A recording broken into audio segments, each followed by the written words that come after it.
India سے نصیبہ بیٹی بات کر رہی ہے، اللہ تعالیٰ آپ کو خوب برکت عطا، آپ پر خوشیاں دے اور آپ کی مشکلات کو آسان فرمائے اور آپ کی اظہار محبت کو قبول و منظور فرمائے، میں بھی دل سے دعا کرتا ہوں۔ اور باقی آپ نے جو سوال کیا ہے کہ جو وہ تہجد جو ہے وہ سونے سے پہلے پڑھ لیتی ہوں، تھکی ہوتی ہوں، اسی حالت میں پڑھ لیتی ہوں اور پھر فوراً سو جاتی ہوں، سو کے اٹھنا مشکل ہے کیونکہ بچے ہیں۔ اس مشقت کے ساتھ جو آپ تہجد پڑھتی ہیں اس کا اجر تو ہو سکتا ہے کہ دوسری صورت سے زیادہ بڑھ گیا ہو، کیونکہ مشقت جتنی عبادت کے کرنے میں ہوگی، حدیث میں فرمایا الاجر بقدر نصب، کہ اجر جو ہے جتنی مشقت ہوگی عبادت کرنے میں اتنا زیادہ اجر بڑھا دیا جاتا ہے۔ اب آپ بچوں کی تعلیم و تربیت کے ساتھ ساتھ عبادت کے اندر بھی کوشش کرتی ہیں اور پھر یکسوئی نہیں ہو پاتی، خشوع و خضوع کی کوشش کرتی ہیں، اس الجھن کے اندر ہی اللہ کو یاد کرتی ہیں، لیکن اپنے آپ کو گلٹی بھی محسوس کرتی ہیں کہ وہ لطف نہیں، وہ خشوع و خضوع نہیں، اس تکلیف اور اللہ تبارک و تعالیٰ آپ کو پتہ نہیں کتنے تہجدوں کا ثواب دیتے ہوں۔ اس لیے بالکل آپ دل برا نہ رکھیں، اسے لگی رہیں، کرتی رہیں بس۔ تو مقصد تو یہ ہے کہ اللہ کے سامنے کھڑا ہونا ہے۔ اب آپ جو ہے وہ سونے سے پہلے بھلے تہجد میں کھڑی ہو گئیں اور اس کے نماز کے جو آداب پورے کر لیے اور خاص یکسوئی اور ذہنی جو ہے خشوع و خضوع نصیب نہیں ہوا ان بچوں کے رونے دھونے الجھن کی وجہ سے، لیکن آپ کو پتہ نہیں ایک ماں کے لیے بچوں کی خدمت خود کتنی بڑی عبادت ہے۔ اس وجہ سے ماں جو ہے اللہ تبارک و تعالیٰ کے اتنا بڑا مرتبہ رکھتی ہے کہ اس کے قدموں کے نیچے اللہ نے جنت ہی لا کے رکھ دی ہے۔ سبحان اللہ۔ جس جنت کے حصول کے لیے عابدین عبادت کرتے ہیں کہ جناب وہ آسمانوں کی جنت ہمیں مل جائیں، اللہ نے اس ماں کی اس مشقتوں کی وجہ سے، تبھی آپ نے دیکھا نا کہ حدیث میں ماں کا ذکر کیا ہے کہ ماں کے قدموں کے نیچے جنت کہا، عورت کے قدموں کے نیچے جنت نہیں کہا کہ عورت کے قدموں کے نیچے ہے۔ ہاں عورت جب ماں بنے گی، اب کیونکہ ماں جب بنے گی تو اس صورت میں اس کے بچے ہوں گے، بچہ یا بچی جو اس کو ہرٹ بھی کریں گے، تکلیف دیں گے، یکسوئی خراب کریں گے، ان کو پالنا ہے، پوسنا ہے، گیلے بستر پہ خود سونا ہے، خشک پہ اس کو سلانا ہے، سردی میں اٹھ کو جا اس کو دھلانا، گرم پانی کرنا، یہ ساری مشکلات ماں کرے گی۔ اس وجہ سے تو نبی نے ماں کا لفظ ذکر فرمایا تحت اقدام امک، کہ جب ایک صحابی آئے کہ یا رسول اللہ این الجنہ، جنت کہاں ہے؟ تو وہ تو یہ سوچ کے آئے تھے تو اس کا پتہ بتائیں گے ساتوں آسمانوں کے اوپر ہے، فلاں جگہ ہے، تو تحت این الجنہ، تو نبی نے کیا فرمایا تحت اقدام امک، تیری ماں کے قدموں کے نیچے ہے،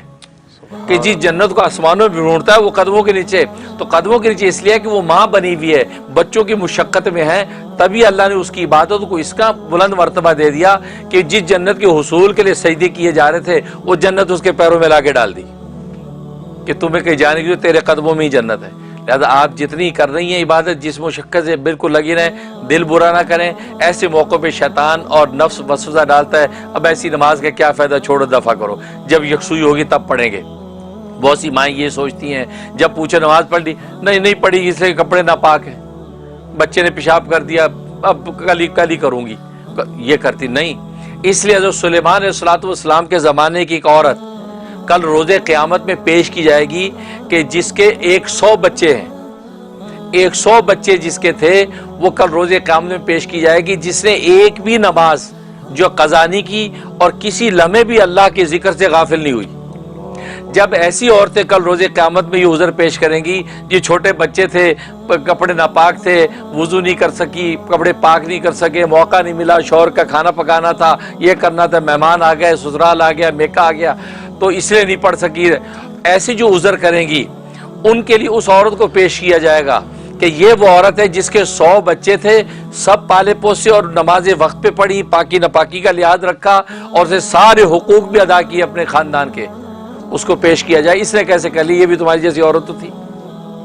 اس کا مطلب یہ ہے کہ آپ بالکل دل برا نہ کریں، آپ بالکل اسی طریقے سے کرتی رہیں، اور جب یکسوئی کبھی نصیب ہو جائے تو زہر قسمت زہر نصیب اس پر شکر کریں، انشاءاللہ اس طریقے سے آپ کو ترقی ہوتی رہے گی۔ پتہ اللہ تبارک و تعالیٰ کو مطلوب یہ ہے کہ مصلی پہ آ کے اللہ کی بندی کھڑی ہو جائے، پھر آگے نمازنا میرا کام ہے۔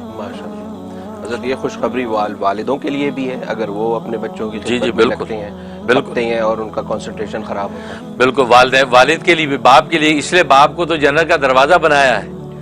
یعنی باپ کا مقام تو اور بڑھا دیا ہے، جنت کا دروازہ ہے۔ دیکھو اگر جنت الاٹ ہو جائے اور دروازہ لاک ہو تو کیا کریں گے آپ انٹر ہی نہیں ہو سکتے، دروازہ لاک، اب آپ کو چابی ملی نہیں، دروازہ لاک ہے، مکان آپ کے نام الاٹ ہو گیا، ڈیڈ بھی بن کے رجسٹری ہو گئی کہ جی مکان آپ کا، آپ پہنچ دروازہ بند، کیا کریں گے؟ تو باپ کا مقام تو اور بڑھا دیا، کیونکہ باپ تو اس ماں کی مشقت بھی اٹھاتا ہے جو اس کی بیوی ہے، تو ویسے بیوی اس کی بھی مشقت اٹھاتا ہے، اس کے لیے بھی کما کے لاتا ہے اور بچوں کے لیے بھی کما کے لاتا ہے، اور معاشرے میں عزت اور وقار کی زندگی ان کو دیتا ہے، کسی کے آگے ہاتھ نہیں پھیلانے دیتا، جھکنے نہیں دیتا، اور ان کی خاطر خود سینہ سپر آگے ہو کے کھڑا ہے، گرمی سردی برداشت کرتا ہے، برف باریاں برداشت کر کے کما کے لا رہا ہے۔ جو وہ کھلا رہی ہے اپنے بچوں کو، جو پلا رہی، تو لا رہا باپ، تو باپ کو تو اللہ نے دروازہ بنا دیا، فرمایا الآباء ابواب الجنہ، کہ باپ جو ہیں وہ جنت کے دروازے ہیں۔ تو لہٰذا میں کیا کرتا ہوں، سے بعض بیوقوف کیا کرتے ہیں، صرف ماں کے چہتے ہوتے ہیں، ماں کی خوب کرتے ہیں، ابا کو آنکھیں دکھاتے ہیں، اور ابا جوتے سے مارتا ہے، ابا یہاں کے لونڈے لپاڑے اکثر واقعہ سنے، اما کے ساتھ ٹھیک ہے، ابو سے اہم چیڑ ہے، کیا نہیں پاپا نے بچپن میں مجھے مارا تھا، جوتے سے مارا تھا، میرے کان کھینچے تھے، مرغا بنایا تھا، حالانکہ میں انسان تھا۔ تو مطلب وہ ایسی باتیں کر کے شکایتیں باپ سے کرتے ہیں، حالانکہ اس نالائق کو پتہ نہیں، وہ کہتے ہیں ماں میری جنت ہے،